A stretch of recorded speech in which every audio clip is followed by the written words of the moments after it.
You want discipline, but you scroll, procrastinate, feel guilty, and then repeat the same cycle.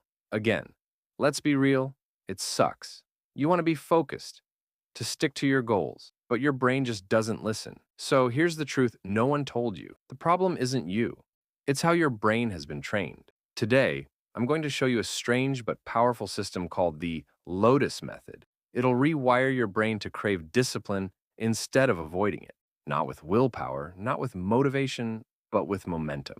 Think about a lotus. It blooms beautifully in the dirtiest, most disgusting water. It doesn't wait for the perfect condition. It thrives in the mud, and that's exactly how you train your brain. You build discipline not in the absence of chaos, but inside it. Let's break it down. Step 1.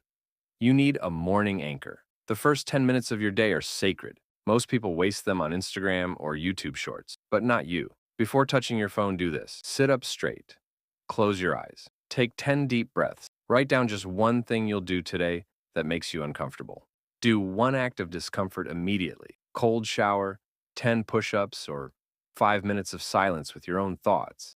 It sounds simple, right? But here's the catch. Your brain starts forming a new identity. It begins thinking, hey, maybe I'm the kind of person who does hard things. Step 2.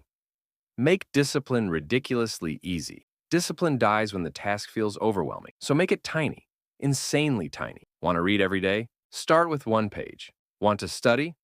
Open your book and just write the title. Sounds stupid? Good. That's the point. Because the hardest part of discipline is starting. Once you start, momentum takes over. You don't need motivation.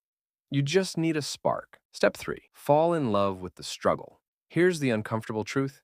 If you avoid pain, you avoid growth. If you always chase comfort, you'll never feel proud of yourself. So here's a mindset shift. Every time something feels uncomfortable, do it. Not because you have to, but because that's where your identity grows. Cold showers, awkward conversations, pushing through a tough study session. Those are not punishments. They're the training ground for your future self. Now listen closely. Discipline is not some magic gene. It's a skill, a muscle. And like any muscle, it grows with reps. You don't need a perfect plan. You don't need to be motivated every day. You just need to show up daily, even if it's for 2 minutes. And that's the heart of the Lotus Method. You rise through the discomfort. You grow in the mess. And one day, you look back and realize you became the version of yourself you used to only dream about. Start with one uncomfortable action today. Then do it again tomorrow. Stack those wins. And soon, discipline won't be something you force. It'll be who you are. Now go bloom like a damn lotus.